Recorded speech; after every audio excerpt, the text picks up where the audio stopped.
ഇപ്പോൾ ഗൃഹസന്ദർശനവുമായി ബന്ധപ്പെട്ട ഒരു സർക്കുലർ പുറത്തു വന്നിട്ടുണ്ട്.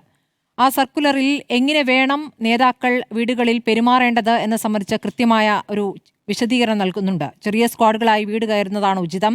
വീട്ടുകാരുമായി പരിചയമുള്ളവർ സ്ക്വാഡിൽ നിർബന്ധമായി ഉണ്ടാകണം. അവിടെ വീടിനകത്ത് ഇരുന്ന് സംസാരിക്കണം. അതായത് നിന്ന് പറഞ്ഞങ്ങ് പോയാൽ പോരാ, വിശദമായി തന്നെ സംസാരിക്കണം. കുടുംബ മേധാവികൾക്ക് അർഹതപ്പെട്ട പരിഗണന നൽകിക്കൊണ്ട് എല്ലാ കുടുംബാംഗങ്ങളുമായി സംസാരിക്കുന്ന രീതി ഉണ്ടാകേണ്ടതുണ്ട്.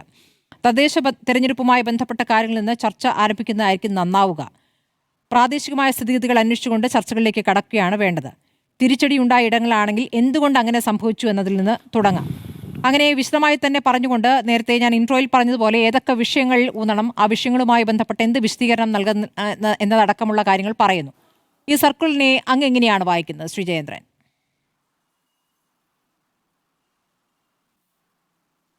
ഇത് ഇതിൽ തന്നെ സ്മൃതി ആദ്യമേ ഇൻട്രോയിൽ കാര്യങ്ങൾ പറഞ്ഞു. ഇത് ഈ കുറിപ്പിൽ തന്നെ ഗൃഹസന്ദർശനം കുറിപ്പ് എന്നുള്ളതിൻ്റെ രണ്ടാമത്തെ പാരഗ്രാഫിൽ തന്നെ പറയുന്നുണ്ട്. വീടുകളുമായി നിരന്തരമായ ബന്ധം സ്ഥാപിച്ചുകൊണ്ട് ഇനിയുള്ള ദിവസങ്ങളിൽ മുന്നോട്ട് പോകാനാവണം.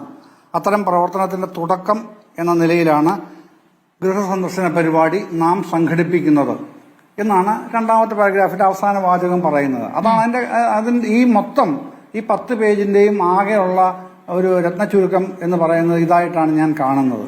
കാരണം ഒരു തെറ്റുതിരുത്തൽ നടപടിക്ക് നേരിട്ട് ജനങ്ങളിലേക്ക് ഇറങ്ങുക എന്നുള്ള കാഴ്ചപ്പാട് തന്നെയാണ് CPM ഇതിൽ വെച്ച് പുലർത്തുന്നത്. ഇതൊരു ആദ്യമായിട്ട് ഉണ്ടാകുന്ന ഒരു കാര്യമല്ല. നമ്മളിത് നേരത്തെ കണ്ടിട്ടുള്ളതാണ്. 2019 തെരഞ്ഞെടുപ്പ് തോൽവിക്ക് ശേഷം കോടിയേരി തന്നെ നേരിട്ടിറങ്ങി.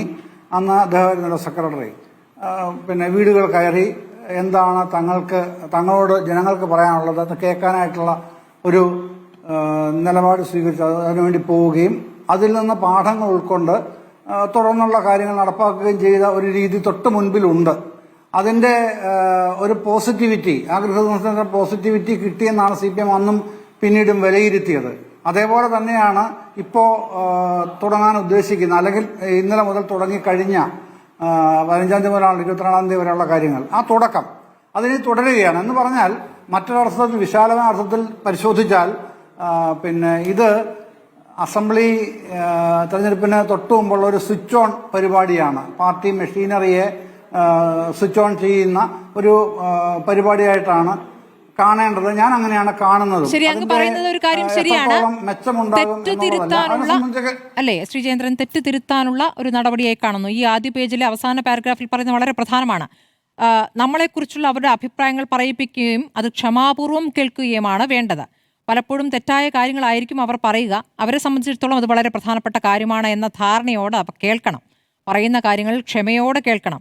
ഇടയ്ക്ക് കയറി സംസാരിക്കുകയും ചെയ്യരുത്. വിമർശനങ്ങളെ പ്രോത്സാഹിപ്പിക്കുന്ന രീതിയും ഉണ്ടാകണം. എന്നാൽ മാത്രമേ അവരുടെ ഉള്ളിലുള്ള കാര്യങ്ങൾ മനസ്സിലാക്കാനും നമുക്ക് ഇടപെട്ട് തിരുത്താനും കഴിയൂ എന്നുള്ളതാണ്. അതായത് ജനങ്ങളെ തിരുത്തുക എന്നാണ് ഉദ്ദേശിക്കുന്നത്, സ്വയം തിരുത്തുക എന്നുള്ളതല്ല. അവർ പറയുന്ന കാര്യങ്ങൾ മുഴുവനായി കേട്ട് കഴിഞ്ഞ ശേഷം വിശദീകരിക്കുക എന്നാണ് ഉദ്ദേശിക്കുന്നത്. ഇത് താഴെ തട്ടിൽ പറയുന്ന നേതാക്കൾ ചെന്ന് വീടുകളിൽ കയറി പറയേണ്ട കാര്യമാണല്ലോ. പക്ഷേ ഒരു പൊതുബോധം സൃഷ്ടിക്കപ്പെടുക നേതാക്കൾ പൊതുവിൽ പെരുമാറുന്ന രീതിയാണ് ശ്രീ ജയേന്ദ്രൻ. പൊതുവിൽ ആ വിനയം കേൾക്കാനും വിമർശനങ്ങളെ സഹിഷ്ണുതയോടെ കേൾക്കുന്ന ഒരു രീതി നേതാക്കളിൽ നമുക്ക് കാണാനാകുന്നുണ്ടോ ശ്രീ ജയേന്ദ്രൻ? അല്ല, അങ്ങനെയല്ല സ്മൃതി, അതിനെ കണ്ടെന്ന് എനിക്ക് തോന്നുന്നു. കാരണം ഡിസംബർ 13 റിസൾട്ട് വന്നതിന് ശേഷം തൊട്ട് പിറ്റേന്ന് തന്നെ ഗോവിന്ദൻ മാഷ് നടത്തിയ വാർത്താ സമ്മേളനത്തിൽ പറയുന്നുണ്ട്, രാഷ്ട്രീയമായും സംഘടനാപരമായും സംഭവിച്ച പാളിച്ചകൾ, ഈ പദം തന്നെ അദ്ദേഹം പ്രയോഗിക്കുന്നത്. രാഷ്ട്രീയമായും സംഘടനാപരമായും സംഭവിച്ച പാളിച്ചകൾ പാർട്ടി വിശദമായി പരിശോധിക്കും എന്ന് പറയുകയാണ്. അതിനുശേഷമാണ് CPM നേതൃയോഗങ്ങൾ ചേർന്ന് തെരഞ്ഞെടുപ്പ് അവലോകനത്തിൽ മൊത്തത്തിൽ കാര്യങ്ങൾ ചർച്ച ചെയ്യുകയും അതിനുവേണ്ടി ആണ് ഈ ഗൃഹസന്ദർശനം അന്നേ പ്രഖ്യാപിച്ചതാണല്ലോ, അതിന്റെ ഭാഗമായിട്ട് ഇത് ചെയ്യുകയും ചെയ്യുന്നത്. അപ്പോൾ പ്രധാനമായിട്ടും ഞാൻ ഇത് സംബന്ധിച്ച് അന്നത്തെ ചർച്ചയിലും പറഞ്ഞ ഒരു സംഗതി, അല്ലെങ്കിൽ ഞാൻ എഴുതുകയും ചെയ്തിട്ടുള്ള നിലപാട്, ഈ പാർട്ടിയുടെ താഴെ പ്രത്യേകിച്ചും ബ്രാഞ്ച് ലോക്കൽ ഏരിയ തലങ്ങളിൽ ആ ഘടകങ്ങൾക്ക് നഷ്ടപ്പെട്ടു പോയിട്ടുള്ള പ്രാദേശിക ബന്ധമുണ്ട്. ജനങ്ങളുമായിട്ട് എഴുതിപ്പോഴുള്ളൊരു ബന്ധം അത് പലപ്പോഴും പലയിടത്തും നഷ്ടപ്പെട്ടു പോയിട്ടുണ്ട്. അതിന് ഒരുപാട് കാരണങ്ങളുണ്ട്. പക്ഷെ ആ കാരണങ്ങൾ പരിഹരിക്കുക എന്നുള്ളത് വളരെ പ്രധാനപ്പെട്ടതാണ്. അപ്പോൾ അത് സംഘടനാപരമായ പാളിച്ചകളിൽപ്പെട്ടതാണത്. പിന്നെ രാഷ്ട്രീയമായ പാളിച്ചകൾ മറ്റൊന്നാണ്, സംഘടനാപരമായ പാളിച്ചകൾ അത് വരുന്നുണ്ട്. പക്ഷെ താങ്കൾ സൂചിപ്പിച്ചത് നേതാക്കളുടെ മനോഭാവമാണല്ലോ സൂചിപ്പിച്ചത്. നേതാക്കളുടെ മനോഭാവം അത്തരത്തിലുണ്ടെങ്കിൽ അത് പരിഹരിക്കപ്പെടേണ്ടത് തന്നെയാണ്. പക്ഷേ ജനങ്ങളുമായിട്ടുള്ള ഇഴയെടുപ്പമുള്ള ബന്ധമുള്ള പാർട്ടിയാണല്ലോ കമ്മ്യൂണിസ്റ്റ് പാർട്ടി എന്ന് പറയുന്നത്. പ്രത്യേകിച്ചും CPIM കേരളത്തിലെ എല്ലാ മുക്കിലും മൂലയിലും ബ്രാഞ്ച് സംവിധാനങ്ങളുണ്ട്, സംഘടനാ കമ്മിറ്റികളുണ്ട്. അപ്പോൾ അവിടെ സംഭവിക്കുന്ന ചെറിയ വീഴ്ചകൾ പോലും വലുതായി തന്നെ പ്രതിഫലിക്കും. ഒരു ഉദാഹരണം പറഞ്ഞാൽ, ഇപ്പം ഇന്നലെയാണ് ഇത് തുടങ്ങിയത്. പിന്നെ എൻ്റെ മണ്ഡലം കുട്ടനാടാണ്, നിയോജക മണ്ഡലം. അപ്പോൾ അവിടെ കയറിയ പല ആൾക്കാരോടും ഞാൻ ഒന്ന് അന്വേഷിച്ചിരുന്നു, എന്താണ് നിങ്ങൾക്ക് കിട്ടിയ ഒരു പൊതുവിലുള്ള റെസ്പോൺസ് വരുന്നത് എന്താണ്.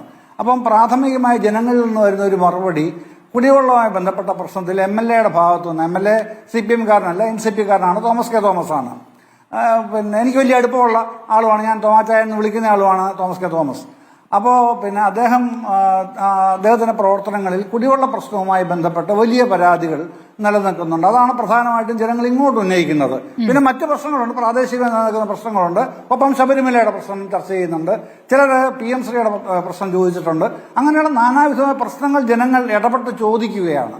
ആ ചോദിക്കുന്നതിലൂടെയാണ് കൂടുതൽ പിന്നെ മികവാർന്ന ഒരു പ്രവർത്തന രീതിയിലേക്ക് എത്താൻ കഴിയുക എന്ന് CPM നേതൃയോഗങ്ങൾ തീരുമാനിച്ചിരിക്കുന്നു. അത് പ്രാവർത്തികമാക്കിക്കൊണ്ട് CPM-ന്റെ സംഘടനാ സംവിധാനം വഴി ജനങ്ങളിലേക്ക് ഇറങ്ങിച്ചെല്ലുന്നു.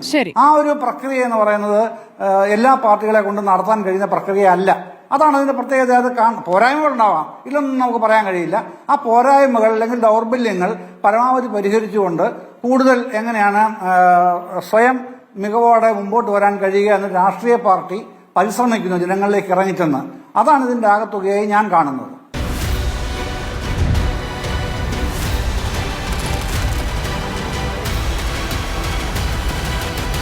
ഡിബേറ്റ് വിത്ത് സ്മൃതി പരുത്തിക്കാട്.